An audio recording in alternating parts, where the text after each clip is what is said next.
तेरा कलाम मेरे कदमों के लिए चिराग और मेरी राह के लिए रोशनी है। तेरा कलाम मेरे लिए सोने चांदी के 1000 सिक्कों से बेहतर है।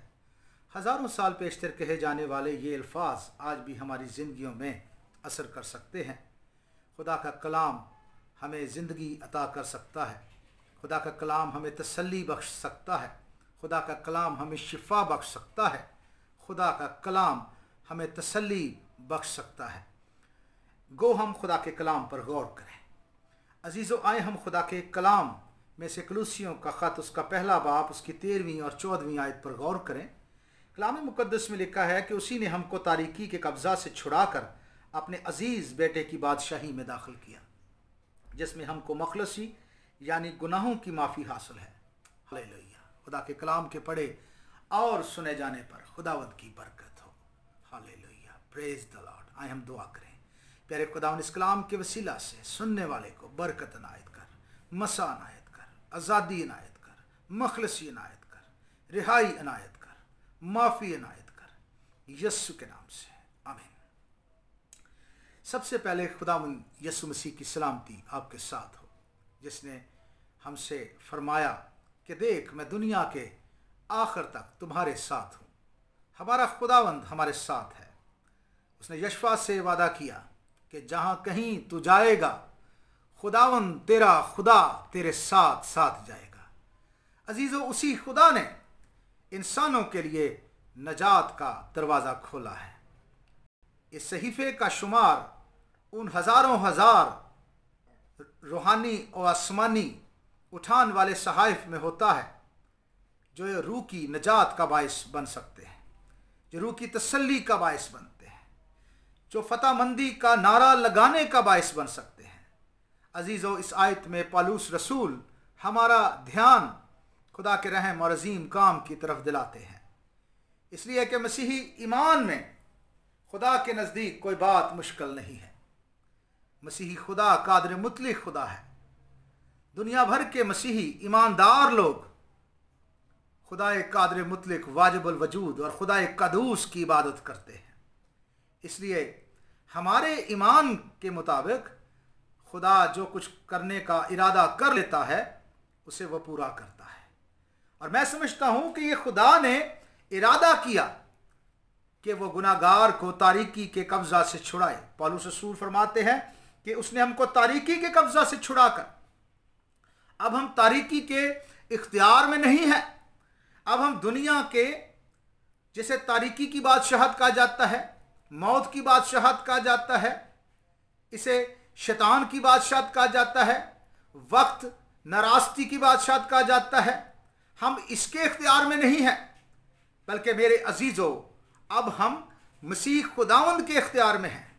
उसने कहा आसमान और ज़मीन का कुल इख्तियार मुझे दिया गया है, और उसने कहा है कि जाओ तुम भी इस इख्तियार को दुनिया भर में इस्तेमाल करो। आज हम मसीही इसी इख्तियार के ताबिया होकर खुदा के कलाम की तशहीर करते हैं, खुदा की तसल्ली को शेयर करते हैं, खुदावंद के लोगों को जो बीमार हो जाते हैं शिफा देते हैं, क्योंकि खुदावंद ने अपने खादमों को ये इख्तियार बख्शा है।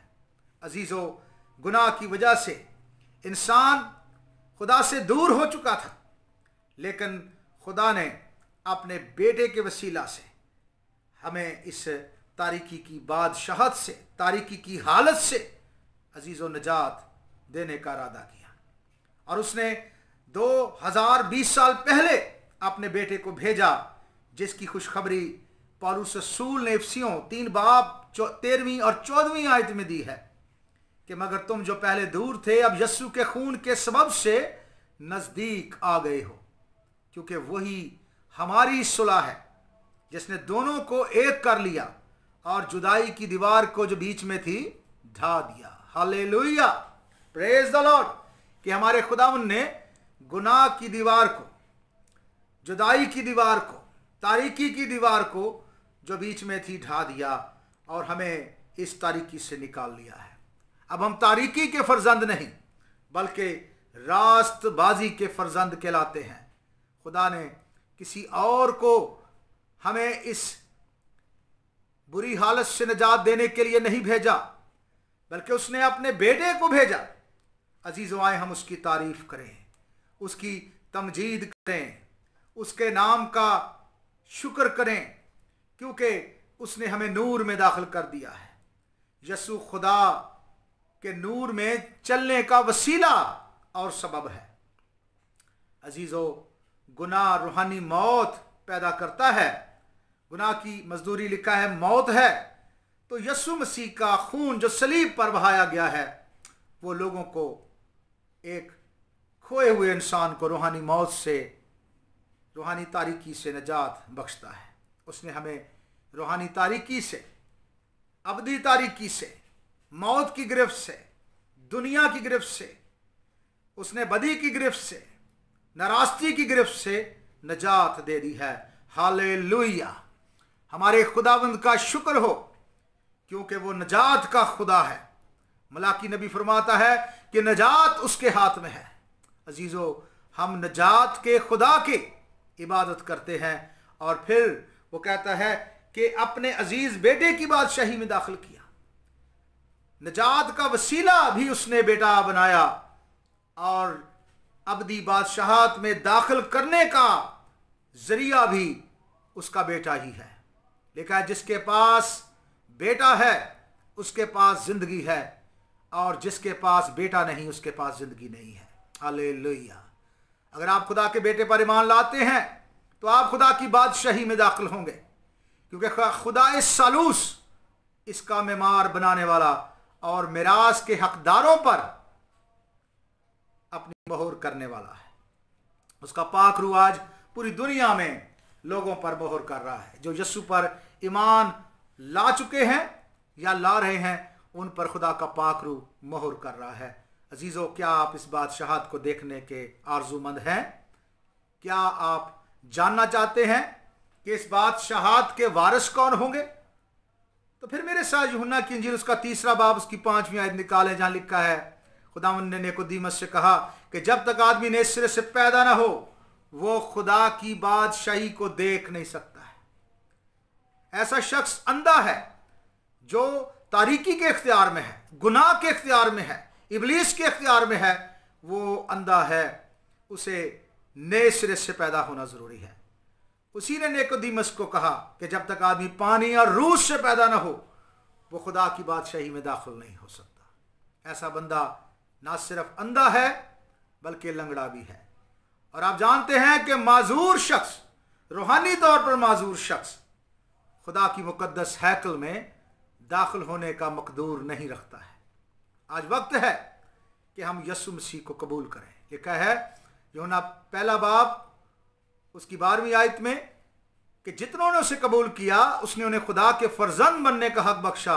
वो ना खून से, ना जिस्म की ख्वाहिश से और ना इंसान के इरादा से, बल्कि खुदा से पैदा हुए। हालेलुया! Praise the Lord!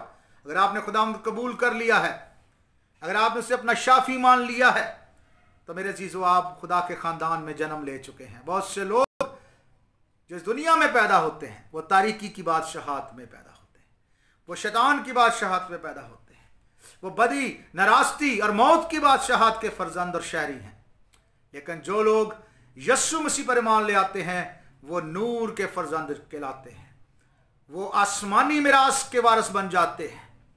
कलाम में लिखा है वो चीजें जो ना आंखों ने देखी हैं, ना कानों ने सुनी हैं, ना आदमी के दिल में आई हैं, वो सब खुदा ने अपने मोहब्बत रखने वालों के लिए तैयार कर दी है। हालेलुया! Praise the Lord! कि खुदावन ने हमें अपने बंदों को, ईमानदारों को, अपने पैरोकारों को, ईमान लाने वालों को, अपनी प्रस्तिश करने वालों को उसने आसमानी मकामों में रूहानी बरकत दे दी हैं। अजीज़ों, खुदावंद यीशु मसीह की आमद नज़दीक है और जैसा कि हम अपने इर्द गिर्द बहुत से नबूती निशानात को होते हुए देख रहे हैं, तो तैयार रहें, इस बादशाहत में आप दाखिल होने को हैं अगर आपने खुदावंद यीशु मसीह को शख्सी निजात दहिंदा कबूल कर लिया है। और तीसरी बरकत जिसके लिए हमें तारीफ करनी है, लिखा है जिसमें हमको मखलसी यानी गुनाहों की माफ़ी हासिल है। पूरी बाइबल का एक अहम मजमून माफ़ी है। माफ़ी के बगैर मसीही पैगाम की तकमील नहीं, लेकिन साथ साथ जिस शख्स के वसीला से माफ़ी को फ़रोग में लाया जाता है वो शख्स यीशु मसीह है। उसके वसीला के बगैर कोई आदमी निजात नहीं पा सकता।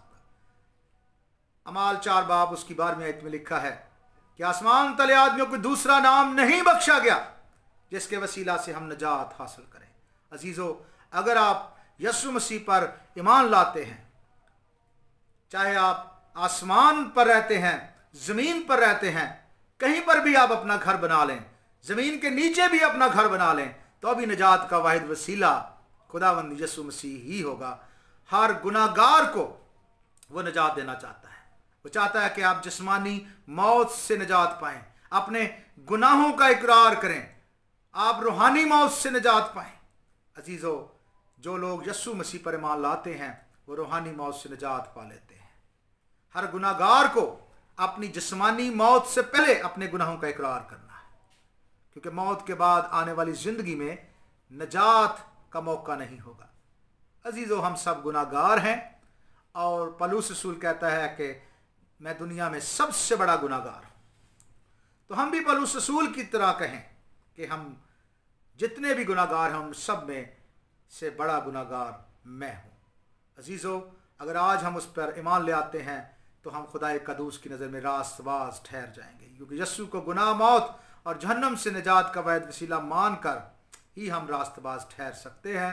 आए हम झूठी राहों को खैरबाद कहें, आए हम कब्रों पर ना जाने का अहद करें, मकबरों की ज़ियारत छोड़ दें, उन रहनुमाओं की पैरवी करना छोड़ दें जो मौत पर गालिब ना आने की वजह से ज़िंदगी का वादा देने से कासिर हैं, क्योंकि मुर्दा आदमी का मुर्दा मज़हब आपको बचा नहीं पाएगा। अजीज़ों, यीशु ने कब्र पर, मौत पर और जहन्नम पर फतह पा ली है। हालेलुया। और वो खुदा बाप के दाहिने हाथ जा बैठा है। तैयार हो जाएं, वो खुदावंद आने वाला है, उसकी आमद नज़दीक है। आज हमें बाइबल मुक़द्दस जो खुदा का मोतबर ला खुदा और ज़िंदा कलाम है उस पर ईमान लाना है, क्योंकि बाइबल मुक़द्दस की हर एक बात 100% दुरुस्तगी के साथ पूरी हो रही है। आए तैयार हों उस खुदावंद के लिए, आए उस खुदा की तारीफ करें जिसने हमें